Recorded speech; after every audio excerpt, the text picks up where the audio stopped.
Welcome and thank you for tuning in. You're listening to the Beyond 50 radio program. I'm Daniel Davis.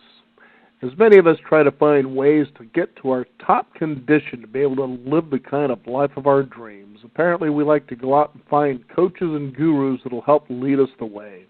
A lot of times we try to find ways we can clear that baggage, get some clarity so we can find that direction and discover the authenticity of who we truly are. On the Beyond 50 radio program today, we'll be joined with someone who has more than 10 years of training in the art of classical and non-classical singing and feels that a real expertise from the compassion and wisdom that she has learned and developed through her own personal healing journey has been with the voice. It is through this journey that she has come to understand the intersection of the spiritual, emotional, and physical aspects of speaking and singing. I know most people would think to themselves, but I don't really feel like singing. You're trying to tell me that maybe through the voice that I can heal, become a little more balanced? Well, how about a lot more balanced? Well, let's find out how this can help you, the listener out there, as we explore how we can ignite our voice. I'd like to welcome to the Beyond 50 radio program our guest, Anita Stryker. Anita, thank you for joining us here on the program today. Thank you, Daniel. That was a lovely introduction. I appreciate it, and I feel very honored to be on the show today. Well, that's awfully sweet of you to say. It's an honor to have someone out here who's going to talk about how we can actually use the voice. You think about this. When it comes to words and expression, there's really quite a lot going on there, isn't there? Yeah, there is. As a singing teacher and somebody who studies the art of how we use our vocal mechanisms, both in singing and in speech, I focus more on the underlying message and the tone of your voice behind the words that people are saying. And when you look at just that alone, there's so much information that's conveyed and so much potential to have our voices draw to us the things that we want. Now, I'm reminded of that strange commercial that I remember seeing. I believe it was during a movie that I was about to watch. And here was this man sitting on the street corner, and he was singing about tobacco. Unfortunately for him, there he was with one of those voice boxes that happens from someone who gets cancer of the throat. And I think to myself, that's awfully unfortunate, but I remember the miracle of the voice, that this is someone that he's stuck with that straight tone.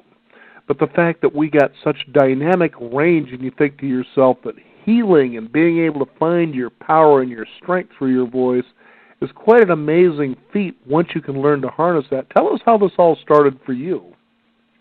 Yeah, well, I've been singing for over 10 years now, and I studied voice in college.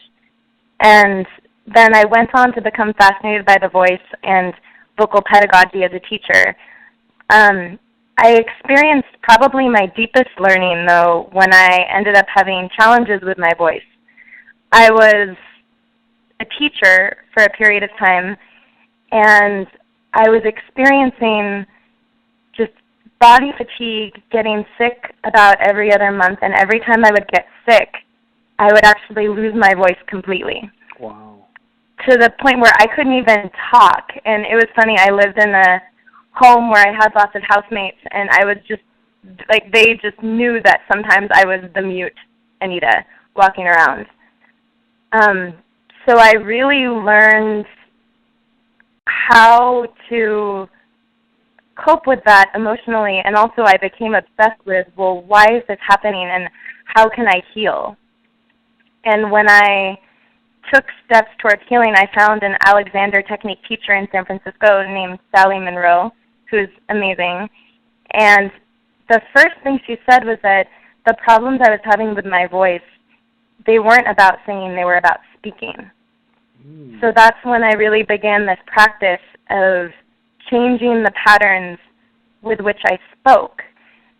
And as I was going through this process, because I was obsessed, I journaled every day, pretty much, sometimes multiple times a day, about what it was like to actually embody these really different patterns in my voice. And as I was doing it, I could feel the instinct to clench, the instinct to push, the instinct to talk really fast, to get my point across. And kind of say something and get out of the room, right?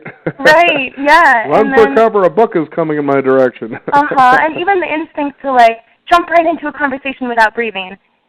You know, and so what came out of it was drawing this connection between emotions like anxiety and fear and then actually abusing my own voice.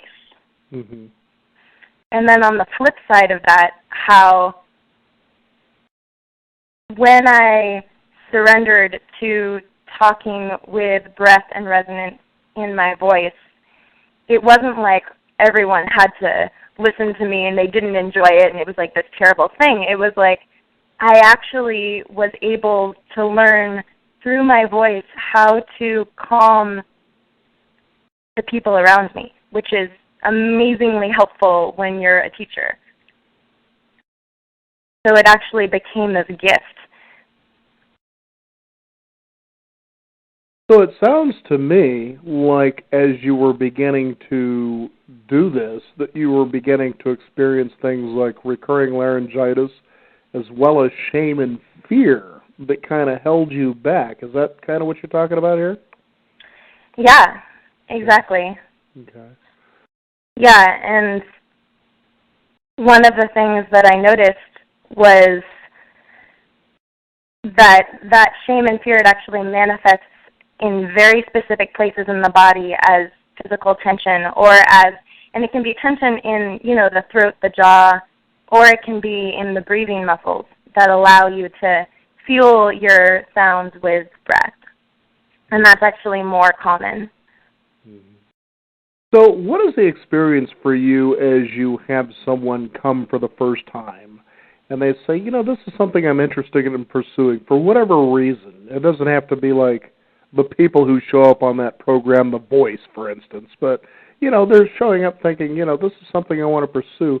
What do you tend to really experience from these people generally as they first come to you? What is their goal usually? So it seems to fall into two categories in terms of my private students. And then I also teach group classes. There's that class Ignite Your Voice coming up. But for the people who come to me for private singing lessons, usually there's two categories. And one is people who just really want to learn how to sing and want a teacher who kind of knows all those tiny little details, because I've struggled with them myself, so I'm very aware of exactly the mechanics and the physiology of what it means to sing freely. And that I learned. I want to acknowledge my amazing teacher, Linda Bryce, from the Transformational Voice Institute, who she just has such an incredible method of teaching people to sing. And I went through her apprenticeship program. And her whole philosophy from the very start resonated with me, because the Transformational Voice method is about stripping away shame and fear from the human voice and spirit through alignment with physics, breath, and freeing the vocal instrument. Mm-hmm. So when people come to me, it usually falls into the category of a person who wants to sing, and then the person who knows that their voice is restricted and has this like sense that they want something, and they want to be able to speak more freely. They want to be able to communicate more authentically, and they want to get rid of that energetic block that is being held in their voice. Now, it's interesting that you say that you align your body and voice with physics. What does that mean exactly? Yeah, well, quite literally, it means that you stand tall with a long spine, and you stand in a way where your ribs are out, your chest is open, and then as you breathe, you allow your diaphragm to fully descend and come back in. So most people are not doing this when they walk around. Most people are very shallow breathers. And for me, like when I started breathing this way in life, it made the difference between coming home from work feeling exhausted and my throat hurt and speaking hurt, and between feeling like I wanted to come home and sing and talk to people. So it definitely makes a difference in terms of how your voice will feel all day, but it also makes a difference in terms of how much energy you have, because when your body is aligned, like same thing as alignments in yoga or anything else, the functions all just work more smoothly.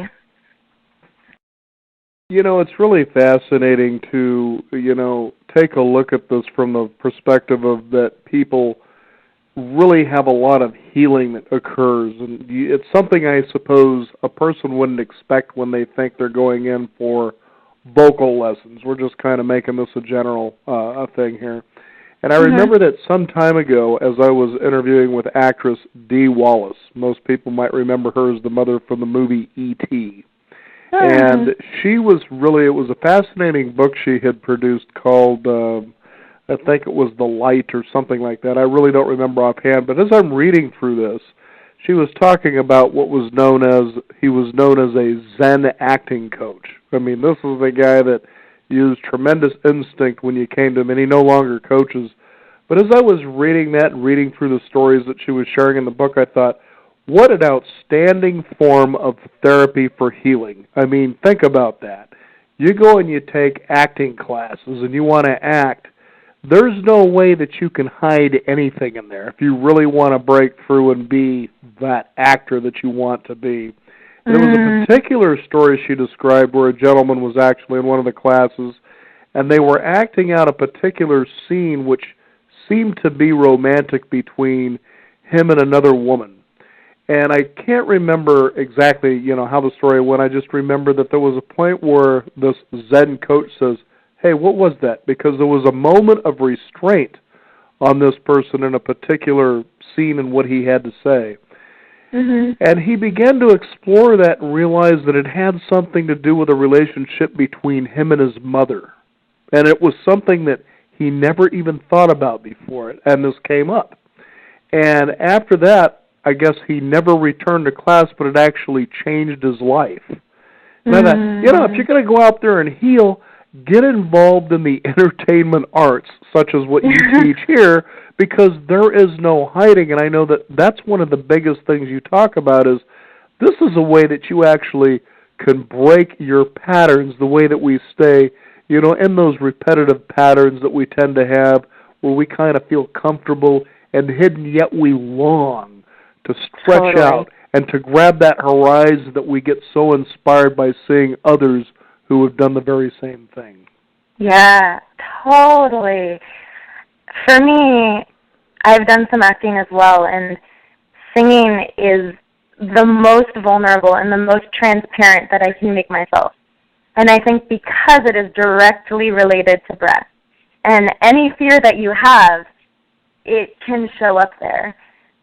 So I love working with people one-on-one, and I find exactly what you described, that the simplest thing, just breathing and making sound from that breath, we're literally expanding parts of our bodies that have been locked out. And probably more times than not, my students will end up just breaking into tears, uncontrollable laughter, like something shifts inside of their body. And I think that it's so powerful because the way we use our voice, it's the way that we relate to the world. It's the way that we express our ideas. It's the way that we communicate. It's the way that we connect. And so in those patterns, if we're not able to first connect to ourselves and first connect to that feeling of breath, then we're not really able to connect to anyone else. And I practice with people all the time. Like most people are pretty aware of their patterns that they don't like in terms of how they relate to others, and they can be aware of all the stories and the ideas. But when you actually take on a different practice of relaxing, of taking more time to look someone in the eyes and say what you mean powerfully, wow. Like that, it's a way of working with the body, which has such a more, I would say, I mean, you're actually changing your behavior. You're not just changing the stories in your head that you obsess about. It's interesting to think about what you're presenting here, especially, Anita. I just remember it was just probably a month ago I was out having breakfast, and there was this young woman who was talking about how she wanted to produce YouTube videos. And I said, well, why don't you tell me what it is that you really want to produce? You know, what is your passion? And she began to describe what she really loved to do. And you just see, it's really fascinating when you get people to really talk about their passions. It's almost as though they reduce in age. You know, they become very childlike, don't they? Oh, yeah, I like that. You know, and I found it fascinating. This was someone who was probably in her early 20s, maybe 21, 22 years old, and to watch somebody that young look like they're reducing in age and becoming playful and animated. And I said, you know, you have one heck of a passion and a message to share on YouTube.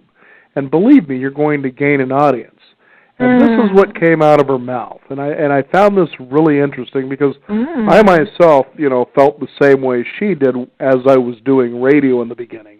But she says, you know, I'm really worried about the way I'll sound. That was the first thing that came out, and I thought, well, YouTube can also be visual at the same time. But she said that. She says, I'm really worried that I'm going to sound funny or sound strange. And I looked right at her and I said, you know, I know completely how you feel. I've been doing broadcasting now for more than 15 years. Certainly been a chatterbox all of my life, so I figured that's what God wanted me to do, was to be in a communication style business.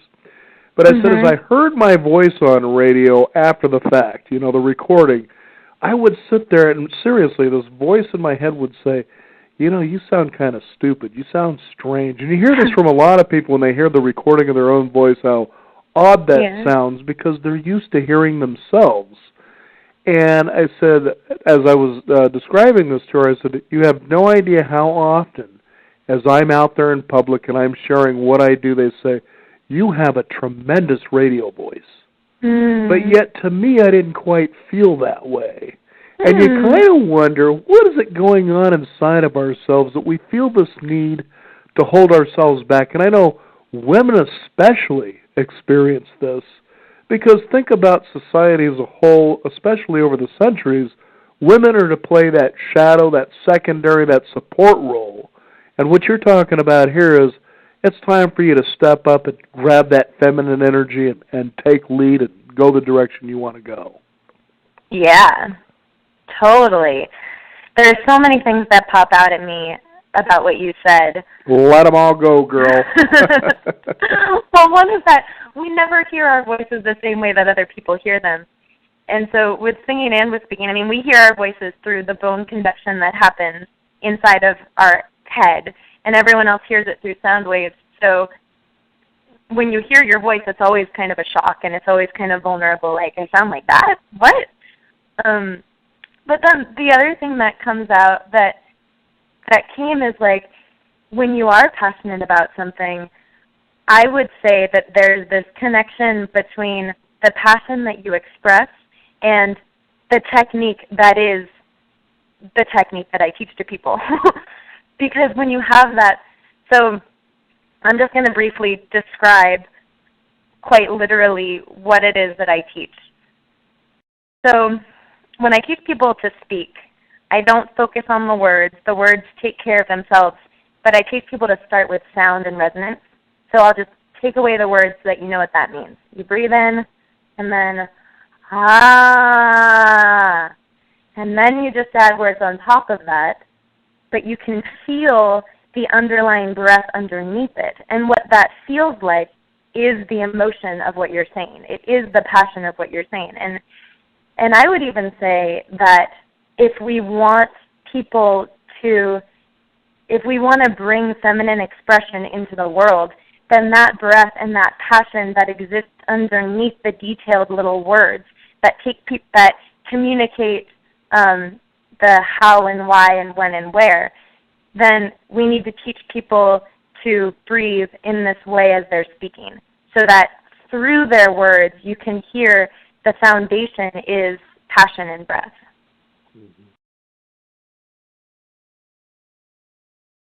It's so exciting to hear the fact that what you're really describing is the fact that now you speak with intention rather than just trying to fill space. Yeah. Intention, connection to the body, kind of connection to your surroundings, connection to what it is that you're communicating with.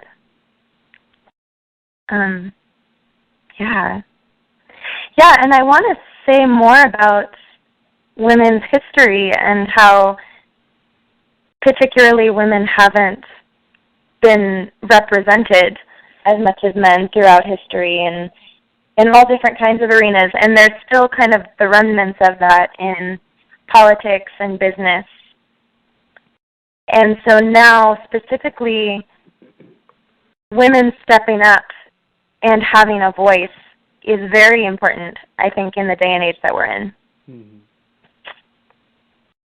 One of the things I know that you implement as well is using what are known as intentional movements, much like yoga or dance, which help to strengthen and engage the breathing muscles while at the same time relaxing any unnecessary tension.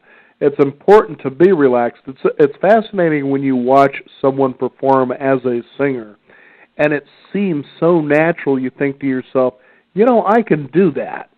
Pretty fascinating. How often do people actually come to you thinking, I want to become a singing star, but as they go through this, they realize, I just discovered there's another way for me to go and do this, and they perhaps maybe become a nanny or they become, a public speaker, something other than why they were there. Do you see that quite a bit?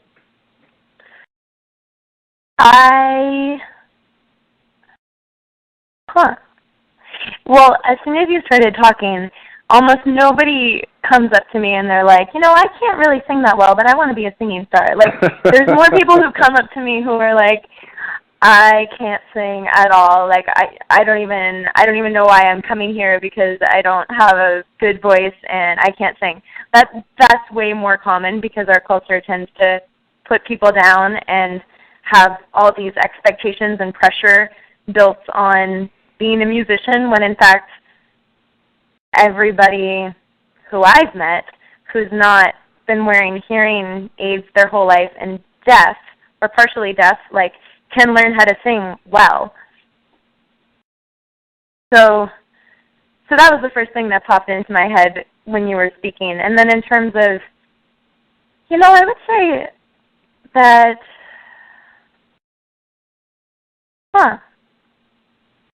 I would say that when people really tap into their authentic voice, then the thing that they want to do with it sort of seems to magically coalesce with that. So there are people, I wouldn't say there are people who come to me who really want to be a singer, but then decide that something else is more important. But I do find people who come to me and they're just kind of open. They're like, I'm not exactly sure why I'm here. I feel like I enjoy singing. I feel like I don't do it enough, and that makes me sad. But I don't actually want to be a singer. I just know that I want more with my voice. Mm-hmm. So, and then as the process continues, that becomes more clear.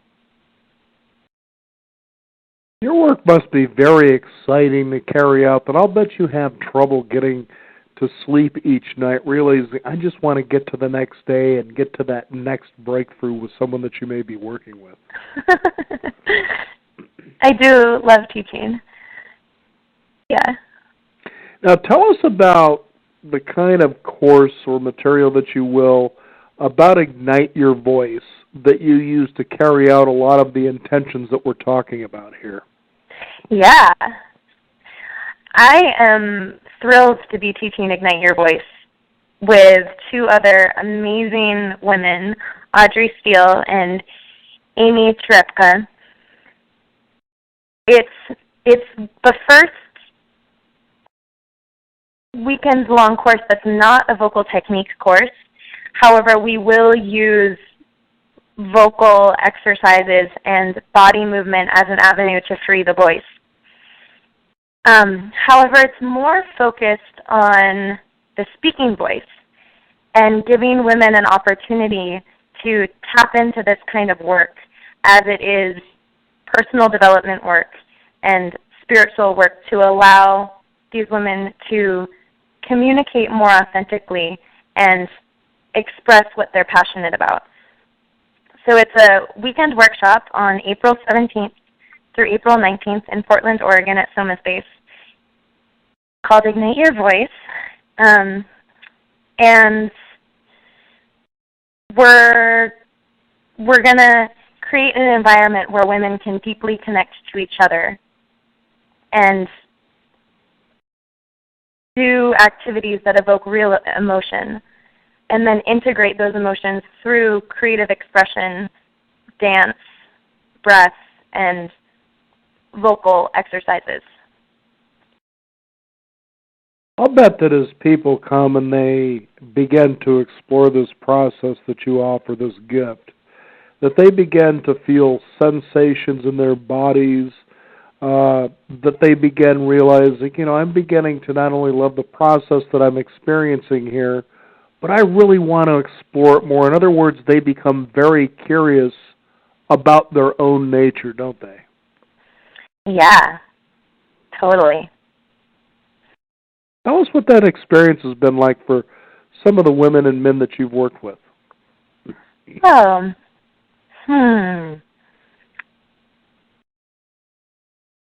Well, many of the people I work with, they already have a sense of curiosity about their body and what's going on in sensation. And I would say the way that it plays out when they start to incorporate techniques that allow them to speak with more breath, with more, I even want to say like more pleasure. Like it's fun to speak with breath. It's as fun as singing is fun, and people around you sense that. So I guess that's what happens is people start to communicate in those different ways, and it's not necessarily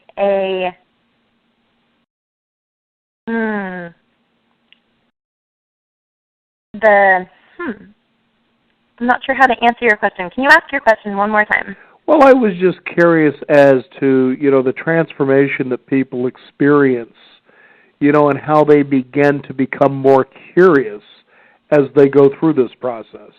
It's something they began, for instance, as you were describing earlier, they discover something inside of themselves they didn't really know was there. And then all of a sudden, it's a result of that, they become more curious. So they become deeper into that sort of sleuthing, if you will, to discover more about who they are as they begin to express it through this particular engaging process. Yeah. Yeah, and I think that's such a beautiful way of describing what happens. The curiosity is really the fuel that allows you to continue immersing yourself in the process. Because the process of learning how to sing or speak well, it really is an endless process. And you can't really go, my teacher Linda Bryce from the Transformational Voice Institute talks about how you can't go for a perfect product. Like the product will never be perfect because it's a living experience. But you can put all that perfectionistic energy into the process. And curiosity really gives us the drive and the desire to continue doing that over time, which is how people transform. This is also fascinating, Anita. Is there a website, if people become interested in this, that they can find out more about how they can ignite their voices? Yes, absolutely. So the website is igniteyourvoice.org. And I'll spell it out. So it's igniteyourvoice.org. And just to be very clear for our listeners out there, that Ignite Your Voice is not a vocal technique class, but it's a women's workshop that addresses the more metaphorical aspects of voice, such as transforming fear and anger into power. And certainly fear and anger are very powerful allies when you learn how to do that very thing, aren't they?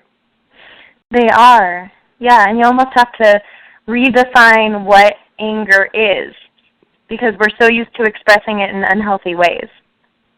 So kind of redefining it as a surge of power that we experience and then can be the servant of by communicating clearly what it is that it's telling us to communicate. And people can also find out more about you. Your website is anitastriker.com, and right. Last name is STRIY, Ker, Striker, anitastriker.com, correct? Yes, STRYKER is the last part of that, anitastriker.com. Very good. Anita, thank you so much for joining us here. It's been a pleasure to have you here on the Beyond 50 radio program. Likewise. Thank you so much. We want to thank you, the listeners out there, especially those who want to really become empowered. Find out how you can ignite your voice. That's exactly what we want you to do, so you can bring your talents and your authenticity to the world. I'm Daniel Davis. Thank you for tuning in. You've been listening to the Beyond 50 radio program, and remember, live your day past halfway.